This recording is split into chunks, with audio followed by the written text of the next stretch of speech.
Many rural hospitals across the U.S. are bleeding money. Nearly 1 in every 10 Texas hospitals are at risk of closure. The closing of rural hospitals, according to the Alabama Hospital. This hospital is seeing its last patients today. Hospital closed. If you have an emergency, dial 911. We are in the final day for St. Mark's Medical Center here in LaGrange. Tennessee has the second highest rate of hospital closures in the country. The vast majority of them are in rural communities.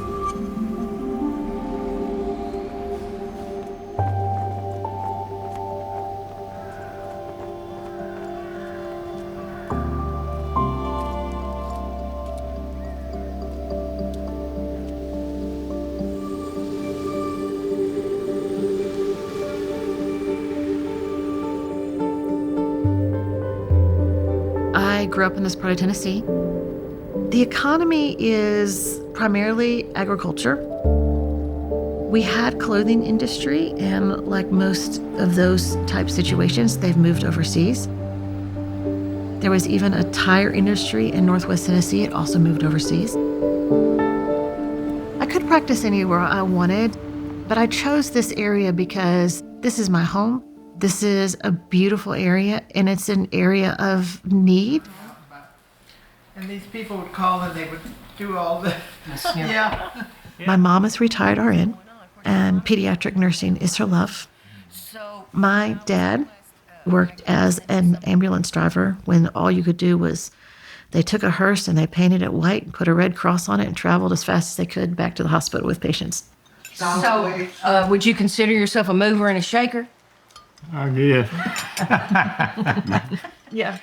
My husband is also a physician in internal medicine and pediatrics, and he works both in the clinic and in the emergency rooms. But of course, I used to joke, I'm the only man I know that I can wake up, my wife's gone in the middle of the night, and I'm like, whatever. She'll be back sooner or later. I chose OBGYN when I was in medical school. I did that rotation and fell in love with that work. And because we're in a rural area, you get to know families. And at this point, I've even gotten to deliver babies to babies that I delivered.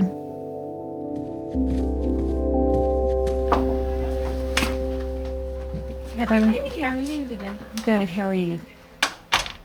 Dr. Evans is taking care of me. She's delivered 3 babies, and she's also been with me through a miscarriage.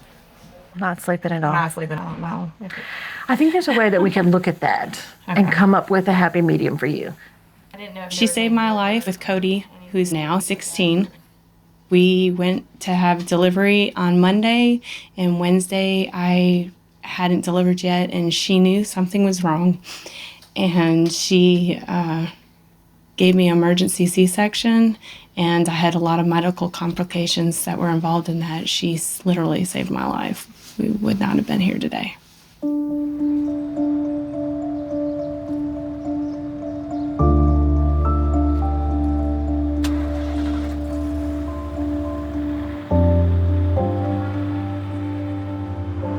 In our community, generally, about 70% of our patients are either served by Medicare or Medicaid. And if there is any margin at all on those public payers, it is very thin, and lots of times there isn't any margin from those public payers, and Medicaid in particular. And it's just increasingly difficult for providers in some of these southern states to maintain services, and Tennessee is among the most challenging.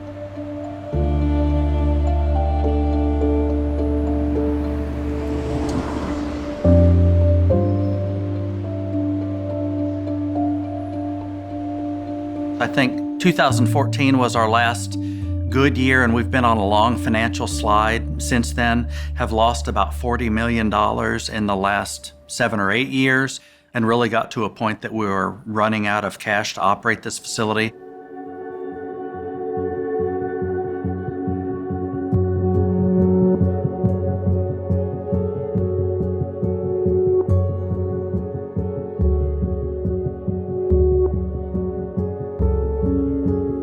Nationwide, for rural hospitals, we are losing our maternity services.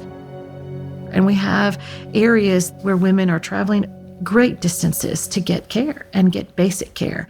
And for women and for pregnancies and for babies, 5 minutes, 30 minutes makes a difference.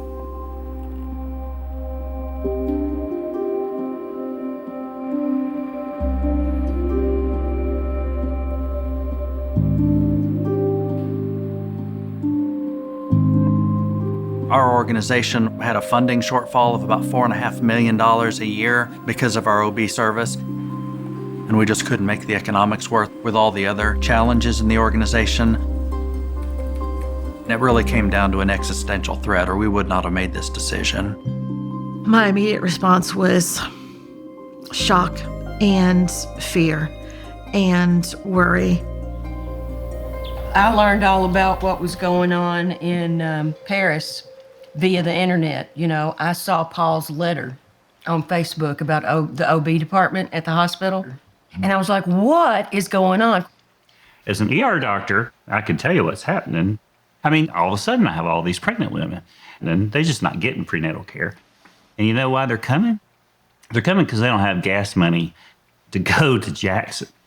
If you have to do that 8 times for prenatal care during your pregnancy, plus when you deliver, I mean, they're facing terrible choices.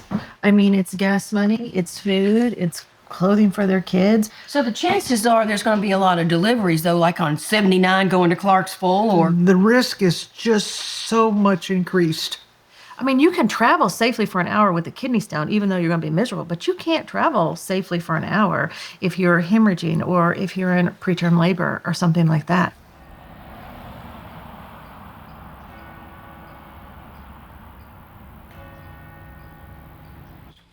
So, how are you feeling today?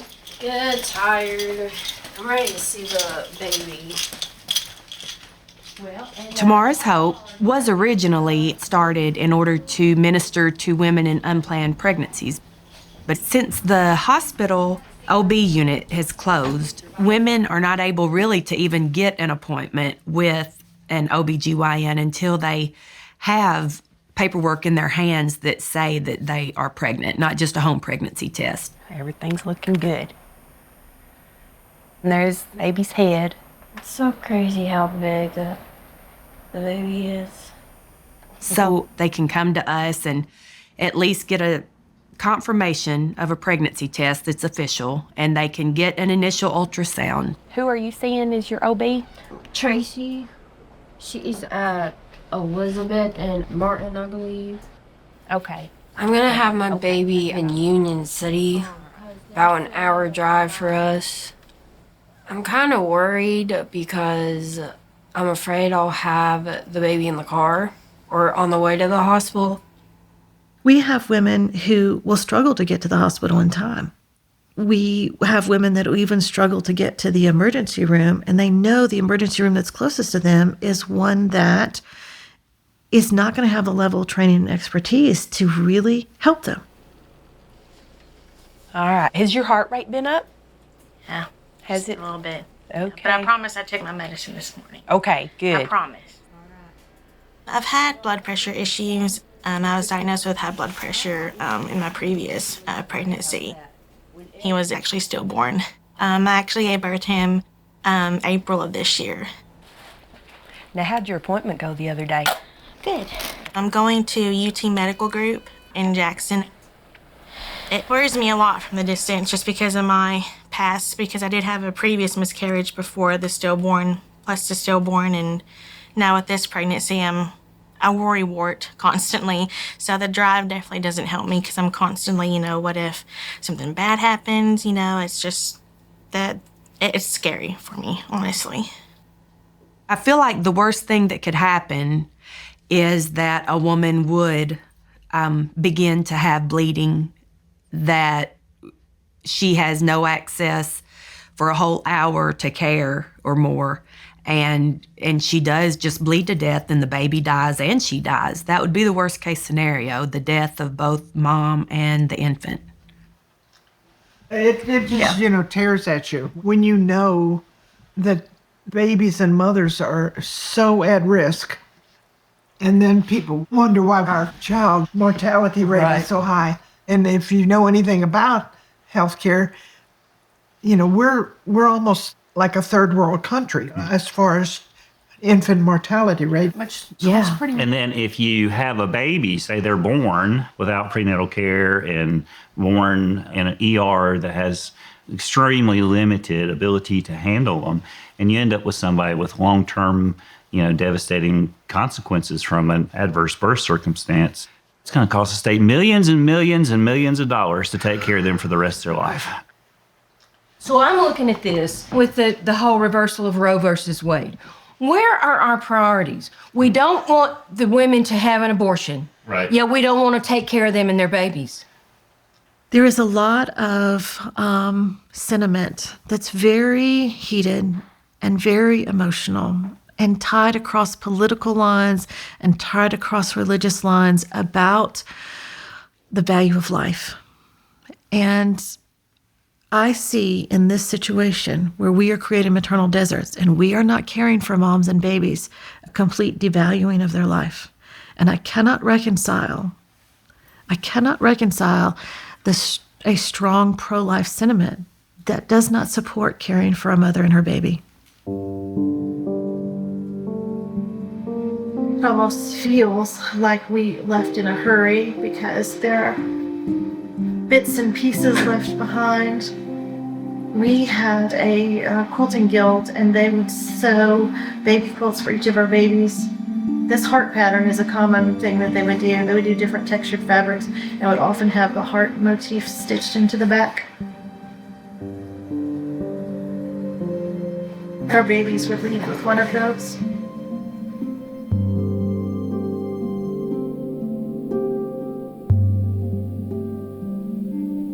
My patients are lost and scared, and my patients are the ones that are carrying this burden. And I know it is not unique to us. I know that we are part of a maternal crisis of care across our country. Those hallways and spaces, that was where we helped women become moms. And where so many beautiful things happened. And to have it devalued so much that it's just this empty, vacant, haunted place is not right. It's not right. People are going to get hurt, and they shouldn't.